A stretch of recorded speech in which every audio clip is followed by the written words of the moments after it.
2019년 10월 평양 중심부 지하 40m 깊이에서 한 남성이 사라졌습니다. 그는 조선인민군 통신사령부 산하 암호통신관리국 소속 회선 관리자였습니다.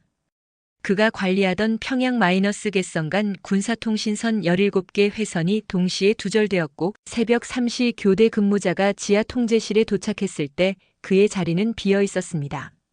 책상 위에는 암호 배정 일지만 펼쳐진 채 남아 있었습니다. 국가보위성은 즉각 비상이 걸렸고 72시간 동안 평양 전역이 봉쇄되었습니다. 하지만 그는 이미 38도선을 향하고 있었습니다. 이 이야기는 실제 증언을 바탕으로 재구성했습니다. 저는 그 회선 관리자였고 오늘 여러분께 제가 왜 국가의 가장 깊은 비밀을 버리고 도망쳐야 했는지 말씀드리겠습니다. 꽃제비 채널에서는 이처럼 숨겨진 탈북 이야기를 전합니다. 구독과 좋아요로 함께해 주십시오.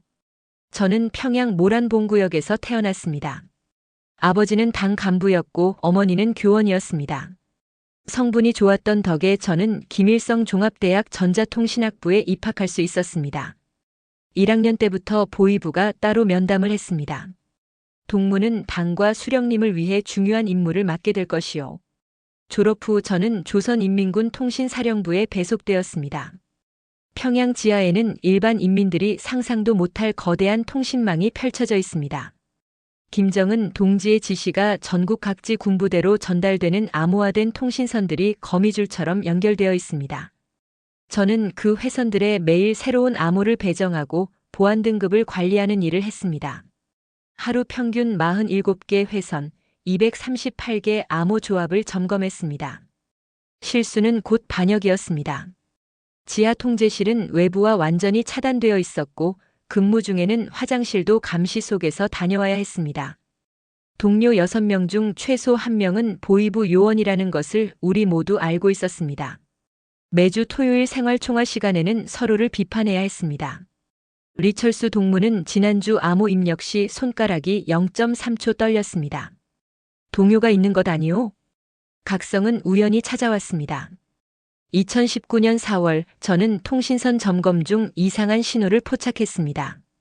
평양 -1 산간 17번 회선에서 주파수 간섭이 감지되었습니다. 규정상 즉시 보고해야 했지만 저는 호기심에 그 신호를 추적했습니다. 해외 단파 방송이었습니다. 한국의 KBS 월드라디오였습니다. 대한민국 서울입니다. 북한 주민 여러분 심장이 멈추는 줄 알았습니다. 저는 황급히 신호를 차단했지만 그 목소리는 제 머릿속에 남았습니다. 그날 밤 잠을 이룰 수 없었습니다. 다음 날부터 저는 의도적으로 외부 신호를 찾기 시작했습니다. 중국 방송, 일본 방송, 미국 의소리 방송. 암호 전문가인 제게 그들의 신호를 해독하는 것은 어렵지 않았습니다. 한 달 동안 저는 밤마다 이어폰을 꽂고 외부 세계의 목소리를 들었습니다. 김정은 정권의 인권유린, 탈북민 3만 명이 한국에서 북한 경제는 붕괴 직전 충격이었습니다. 우리가 배운 모든 것이 거짓이었다는 사실을. 가장 충격적이었던 것은 한국 뉴스에서 들은 평양의 실제 모습이었습니다. 북한 주민들은 하루 2끼도 먹지 못하고 저는 매일 3끼를 먹고 있었지만 그것이 특권이라는 사실을 그제야 깨달았습니다. 왜 나만 먹을 수 있는가? 왜 우리는 비교도 의심도 할 수 없는가? 5월 어느 날 보위부 대좌가 불쑥 통제실에 들어왔습니다. 최근 외부 신호 감지 빈도가 높아졌소. 혹시 회선 관리 중 이상한 점 없었소? 제 등에서 식은땀이 흘렀습니다. 없습니다, 대좌 동지. 모든 회선이 정상입니다. 그는 제 눈을 5초간 응시하더니 나갔습니다. 그날 밤 동료 박성철이 제 옆으로 다가왔습니다. 김혁, 요즘 표정이 안 좋아. 무슨 고민 있나? 저는 그를 믿을 수 없었습니다. 그가 보위부 요원일 수도 있었으니까요. 아무것도 아니네. 그저 피곤할 뿐이야. 하지만 박성철은 계속 물었습니다. 혹시 외부 방송 들어본 적 있나? 심장이 터질 것 같았습니다. 이것은 함정입니까? 아니면 그도 같은 생각을 하고 있는 겁니까? 저는 조심스럽게 대답했습니다. 동무, 그런 위험한 말은 하지 말게. 그날 밤 박성철이 다시 찾아왔습니다. 주변을 살피더니 작은 종이 쪽지를 건넸습니다. 나도 들었네. 우리는 속아 살았어. 여기서 나가야 해. 저는 그 쪽지를 태우며 눈물을 흘렸습니다. 동료가 아니라 함께 도망칠 동지를 찾은 것입니다. 우리는 화장실에서 만나 속삭였습니다. 일주일 후 야간 근무 때 회선을 끊고 나가는 거야. 들키면 우리 가족까지 정치범수용소에 가네. 그래도 여기 남으면 평생 거짓 속에 사는 거야. 우리는 도망칠 수밖에 없어. 일주일은 지옥 같았습니다. 매 순간이 발각될까 두려웠습니다. 박성철과 저는 평소처럼 행동하며 탈출 계획을 세웠습니다. 우리에게는 한 가지 이점이 있었습니다. 통신선 암호를 관리하는 우리는 평양 전역의 보안체계 구멍을 알고 있었습니다. 매일 밤 11시부터 새벽 2시까지는 외곽 검문소 통신이 일시 점검됩니다. 그 시간이 우리의 기회였습니다. 저희는 중국 돈 1200위안을 모았습니다. 장마당에서 밀수품을 팔아 마련한 돈이었습니다. 10월 15일 마지막 생활총화가 있었습니다. 보위부 요원 한 명이 저를 쳐다보며 말했습니다. 김혁 동무, 최근 근무 태도가 흐트러졌소. 혁명적 경각성을 높여야 하오. 저는 고개를 숙이며 대답했습니다. 반성하겠습니다. 집에 돌아가 어머니와 마지막 저녁을 먹었습니다. 어머니는 제가 좋아하는 감자국을 끓여주셨습니다. 우리 혁이 많이 피곤해 보이는구나. 저는 어머니를 안고 싶었습니다. 하지만 그러면 의심받을까봐 참았습니다. 괜찮습니다, 어머니. 그날 밤 제 방에서 마지막으로 평양 야경을 바라봤습니다. 류경 호텔의 불빛이 보였습니다. 저 불빛 아래 250만 평양 시민들이 잠들어 있습니다. 그들 대부분은 평생 진실을 모른 채 죽어갈 것입니다. 저는 가방에 암호 해독 자료 하나를 몰래 넣었습니다. 한국에 가면 이것이 제 신분을 증명해 줄 것입니다. 10월 16일 밤 10시 저와 박성철은 지하 통제실에 마지막으로 들어갔습니다. 야간 근무조는 우리 둘뿐이었습니다. 11시 정각 저는 평양 마이너스 갯성간 17개 회선 암호를 동시에 변경했습니다. 하지만 새 암호를 입력하지 않았습니다. 모든 통신이 끊겼습니다. 경보가 울리기까지 약 3분. 우리는 비상구를 통해 지하 터널로 들어갔습니다. 이 터널은 통신선 유지 보수용으로 평양 외곽까지 연결되어 있습니다. 헤드랜턴을 켜고 달렸습니다. 어둠 속에서 숨소리만 들렸습니다. 20분 후 터널 끝에 도착했습니다. 철문을 열고 나가자 평양 외곽 강동군의 밤 풍경이 펼쳐졌습니다. 검문소까지 3km. 우리는 논두렁을 따라 기어갔습니다. 갑자기 차 불빛이 보였습니다. 순찰차였습니다. 우리는 배수로에 몸을 숨겼습니다.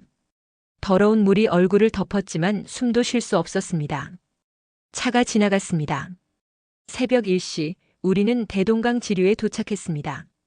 강을 건너면 검문소를 우회할 수 있습니다. 10월의 강물은 얼음처럼 차갑습니다. 하지만 멈출 수 없었습니다. 물에 들어가는 순간 온몸이 얼어붙었습니다. 박성철이 중간쯤에서 발을 헛디뎠습니다. 저는 그의 손을 붙잡았습니다. 놓지 마. 거의 다 왔어. 강을 건너 옷을 짜고 다시 뛰었습니다. 새벽 3시 평양에서는 교대 근무자가 빈 통제실을 발견했을 것입니다. 중국 국경까지는 7일이 걸렸습니다. 우리는 낮에는 산속에 숨고 밤에만 이동했습니다. 마을을 지날 때는 주민들 눈을 피해야 했습니다. 한 번은 보안원과 마주쳤습니다. 동무들 어디 가시오? 박성철이 재빨리 대답했습니다. 군부대 통신선 점검입니다. 긴급 지시입니다. 보안원은 의심스러운 눈빛이었지만 그냥 보내줬습니다. 함경북도 온성군에 도착한 것은 23일이었습니다. 두만강이 눈앞에 보였습니다. 브로커를 만난 것은 그날 밤이었습니다. 조선족 아저씨였습니다. 한 명당 3,000위안이요. 지금 건너야 해요. 내일이면 순찰 강화됩니다. 우리는 가진 돈을 모두 줬습니다. 부족한 돈은 한국 도착 후 갚기로 했습니다. 밤 11시 우리는 강으로 내려갔습니다. 10월 말에 두만강은 일부 얼어 있었습니다. 우리는 얼음을 딛고 걸었습니다. 중간쯤 왔을 때 북한 쪽에서 손전등 불빛이 보였습니다. 국경경비대입니다. 멈춰. 누구냐? 우리는 필사적으로 뛰었습니다. 총소리가 들렸습니다. 박성철이 비명을 질렀습니다. 다리를 맞은 것입니다. 저는 그를 업고 마지막 힘을 다해 중국 쪽 강둑으로 올라갔습니다. 브로커가 우리를 차에 태웠습니다. 차가 출발하는 순간 저는 뒤를 돌아봤습니다. 두만강 너머 북한 땅이 점점 멀어졌습니다. 박성철이 제 손을 꽉 쥐었습니다. 우리 해냈어. 저는 그제야 울음을 터뜨렸습니다. 지금 저는 서울에서 통신 보안 전문가로 일하고 있습니다. 한 IT 기업의 네트워크 보안팀에서 근무합니다. 아이러니하게도 북한에서 배운 암호 기술이 여기서 제 밥벌이가 되었습니다. 박성철도 다리 치료를 마치고 지금은 한 대학에서 북한 통신 체계를 연구하고 있습니다. 우리는 가끔 만나 소주를 마십니다. 탈북 4년이 지났지만 아직도 악몽을 꿉니다. 지하 통제실로 다시 끌려가는 꿈, 두만강에서 총에 맞는 꿈. 하지만 아침에 눈을 뜨면 자유입니다. 편의점에서 먹고 싶은 것을 사고 유튜브에서 보고 싶은 영상을 보고 밤 11시에 산책을 나가도 누가 묻지 않습니다. 이것이 자유입니다. 평양에 두고 온 어머니 생각에 가슴이 아픕니다. 어머니는 제가 반역자의 어머니가 되었다는 이유로 지방으로 추방되었을 것입니다. 언젠가 통일이 되면 어머니를 꼭 만나고 싶습니다. 탈북은 끝이 아니라 시작입니다. 지금도 북한 어딘가에서 누군가는 진실을 마주하고 선택의 순간을 맞이하고 있을 것입니다. 그들에게 말하고 싶습니다. 당신이 알고 있는 세계가 전부가 아니라고. 담을 넘는 순간 고통스럽지만 그 너머에는 진짜 삶이 있다고. 구독과 좋아요는 꽃제비 채널이 더 많은 이야기를 전하는 큰 힘이 됩니다.